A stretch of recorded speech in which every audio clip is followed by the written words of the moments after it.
হয়ে যাবে, না এখন বলবো না, এখন বলবো না, রাত হোক রাতে দিনের বেলায় আমি বলবো, তাকে সান্ত্বনা দিয়ে স্বাধীনভাবে সুন্দরভাবে তাকে আমি বলবো। রাত্রে আর বলেন না, শুধু কাঁদতেছেন কাঁদতেছেন। এই জন্য ছেলের মহব্বত, স্বামীর মহব্বত, মহব্বত কি জিনিস?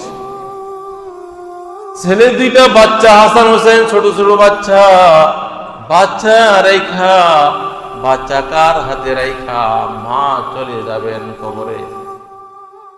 মা যদি বাচ্চার যদি মা চলে যায় তাহলে বাচ্চা বেশি অসহায় হয়ে যায়, ঠিক কিনা? যদি বাবা যায় তারপরও মা ছায়া হিসাবে থাকে, বেশি মহব্বত করে। কিন্তু মা গেলে বাচ্চা বেশি অসহায় হয়ে যায়।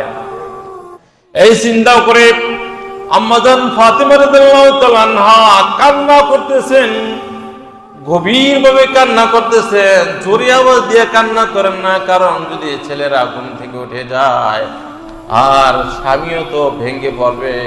এজন্য ভিতরে ভিতরে রেখে রেখে গোফে গোফে অনেক গভীর কান্নায় ভেঙে পড়ে। যখন সেহরি টাইম হয়ে যায়, হযরত আলী রাদিয়াল্লাহু তাআলা আনহু সহ ফাতিমা রাদিয়াল্লাহু তাআলা আনহা সেহরি খান, সেহরি খাওয়া দোয়া করতেছেন। দোয়া করার পরে যখন ফজরের টাইম হয়ে যায়, ফজরের টাইমের সময় হযরত আলী রাদিয়াল্লাহু তাআলা আনহু মসজিদে নামাজ পড়তে চলে যান। এবার ফাতিমা রাদিয়াল্লাহু তাআলা আনহা যায় নামাজে বসে নামাজ আদায় করে। নামাজ আদায় কইরা তাড়াতাড়ি দ্রুত গতিতে, মনে হয় অনেক দ্রুত কোথায় চলে যাবে, এরকম দ্রুত গতিতে হযরত আলী রাদিয়াল্লাহু তাআলা আনহুর কাপড় চোপড়গুলো এবং হাসান হোসেনের কাপড়গুলো তাড়াতাড়ি বলের ভিতরে ভিজিয়া ধুইতেছেন এবং একটা বলে গরম পানি, দুইটা বলে গরম পানি করতেছেন। একটা বলে গরম পানি করে আটা আর খামিরা বানায় আর রুটি বানাইতেছেন। খুব কাজ দ্রুত করতেছেন, রুটি বানাইতেছেন, অনেক পরিমাণ, বেশি পরিমাণ রুটি বানাইতেছেন। আরেকটা বলে গরম পানি করতেছেন। এবার হযরত আলী রাদিয়াল্লাহু তাআলা আনহু নামাজ পড়ে মসজিদ থেকে আসলেন। আয়েশা দেখে ফাতেমা জায়নামাজে নাই, দ্রুত গতিতে কাজ করতেছেন, গরিবদের খুব দ্রুত কাজ করতেছেন। এবার হযরত আলী রাদিয়াল্লাহু তাআলা ডাক দিয়ে বলেন, ফাতেমা, ও মহব্বতের ফাতেমা, তুমি তো ফজর নামাজের পরে ইশাকের আগে জায়নামাজ থেকে তুমি ওঠো না। আজকে এত দ্রুত অসুস্থতা অবস্থা নিয়া তুমি অসুস্থতার কারণে রাত্রে ঘুমাইতে পারো না, কান্না করেছ। এই অসুস্থতা নিয়ে তুমি এত দ্রুত তুমি কাজ করতেছ কেন?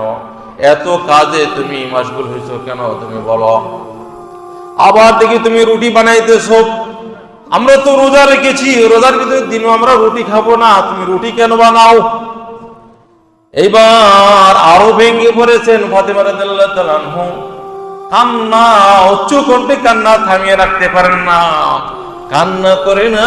আর আলীকে বলেন, আলী প্রাণের স্বামী গো, আপনি পাশে বন, আমার সাথে একটা ওয়াদা করেন, আপনি আমি যে কথাগুলো বলবো কথায় আপনি ভেঙে পড়বেন না।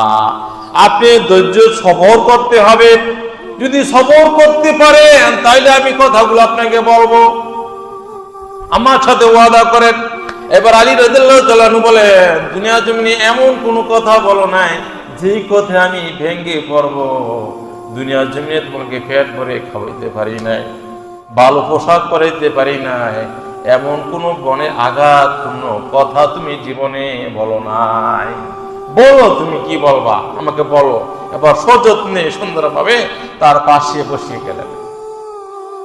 আম্মা জান আয়েশা হযরত ফাতিমা রাদিয়াল্লাহু তাআলা আনহা বলেন, প্রাণের স্বামী, আমি বলতেছি আপনি মন দিয়ে শোনেন, ভেঙে পড়বেন না, সবরের সাথে শোনেন। আজকে রজনীতে, গভীর রজনীতে যখন আমি ঘুমে যাই, আমার আব্বাজান আমার ঘরের ভিতরে আইসা হাত দিয়ে কি জানি তালাশ করতেছে, অন্ধকারের মধ্যে তালাশ করে। আমি বললাম, বাবা আপনি অন্ধকারের মধ্যে কি তালাশ করেন? বাবা বলে, আমি তো তোমাকে তালাশ করি, তুমি কোথায় আমার সামনে আসো।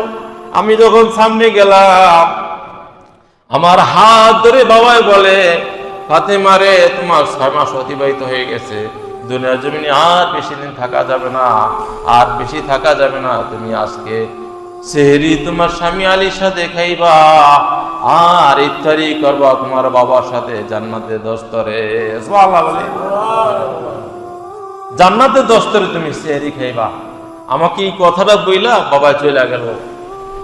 আমার ইয়াকিন হয়েছে যেহেতু শয়তান নবীর চেহারা ধরতে পারে না, রূপ ধরতে পারে না, শয়তানি দেখা নাই, এটা আল্লাহ তাআলা পক্ষ থেকে হয়েছে। দুনিয়া জমিনে আর আমি থাকতে পারবো না, এইটাই শেষ রজনী তোমার সাথে কাটিয়ে দিলাম। এই কল্পনা করে আমি রাত্রে কান্নাকাটি করেছি, স্বামী গো আজকে শেষ দিন, আর আমি আপনার সাথে আর থাকতে পারবো না।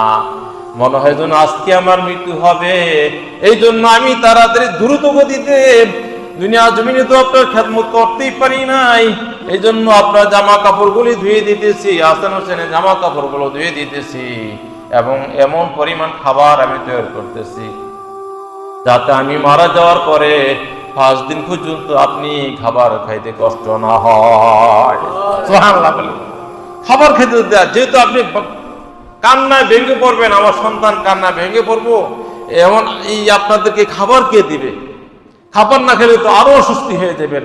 এই জন্য আমি খাবার নিজে হাতে তৈরি করে রেখে যাই, যাতে 4-5 দিন আপনি এই খাবারগুলো খাইতে পারেন। সুবহানাল্লাহ বলি।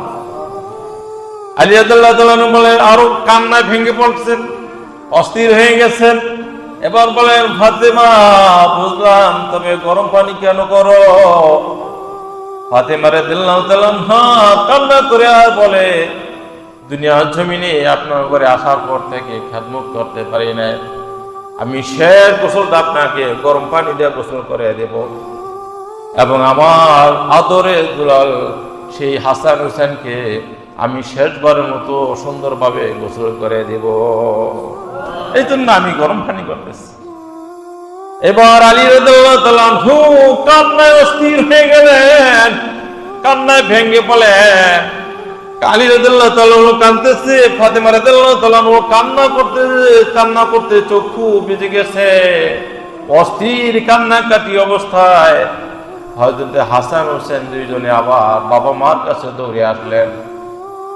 আয়েশা দেখে বাবাও কাঁদে, মাও কাঁদে, কাঁদতে কাঁদতে ভেঙে পড়লেন। এবার হাসান হোসেন কান্না শুরু করে দিয়েছে। বাবার কাছে যারা বলে, বাবা আপনি কি জন্য কাঁদেন আমাকে বলেন। মার কাছে দৌড়ে যায়, বলে মা কেন কাঁদেন আমাদেরকে বলেন। এবার মা দেখতেছে বাবা কাঁদতেছে, আমি কাঁদতেছি, এমন অবস্থাতে ছেলেগুলি আরো বেশি ভেঙে পড়বে। বাবা মা দুজনে কান্না দেখে এবার ফাতেমা রাদিয়াল্লাহু তাআলা বলেন যে, হাসান হোসেন দৌড়াও, তোমরা দৌড়ে যাও, তোমার নানার কবরে যায় নানার সাথে কথা বলে আসো। ওই সময় হাসান হোসেন এরকম ভাবে সবসময় মনে চাইলেই নানার কবরে যায় নানার সাথে কথা বলতেন, কথোপকথন করতেন। নানার কবর উপরে বৈশা শুয়ে কথা বলতেন, নানায় ভিতর থেকে উত্তর দিতেন, নাতি দুজনে শুনতেন। সুবহানাল্লাহ বলে। হায়াতুন নবী সাল্লাল্লাহু আলাইহি ওয়াসাল্লাম তো রওজায়ে জিন্দা, নবী সাল্লাল্লাহু আলাইহি ওয়াসাল্লাম কবর থেকে কথা বলতেন, হাসান হোসেন দুজনে শুনতেন। একটু ক্ষুধা লাগলে নবীর কাছে চলে যেতেন, রওজা ধারে চলে যেতেন, যায় বলতেন যে, ইয়া নানা আপনার মেয়ে আমাদেরকে খাবার দেবে, ক্ষুধা অবস্থায় আছে। আল্লাহ রাসূল বলতেন, ভাই তোমরা তো একটু সবর করো, দুনিয়াতে লীলা অনেক, মাছ নেওয়ার দুনিয়া না, দুনিয়াতে কষ্টের দুনিয়া থেকে কষ্ট করে আসতে হবে। নাতিদেরকে সান্ত্বনা দিতেন। এবার ফাতেমা রাদিয়াল্লাহু তাআলা যখন পাঠিয়ে দিলেন, দুইজন হাসান হোসেন দৌড়িয়ে রওজায় চলে গেলেন। রওজা ধারে যায় নানার কাছে কথাবার্তা বলেন। এইবার রাসূল সাল্লাল্লাহু আলাইহি ওয়াসাল্লাম ডাক দিয়ে বলে, হাসান হোসেন তোমরা আজকে আমার কাছে কেন চলে আস?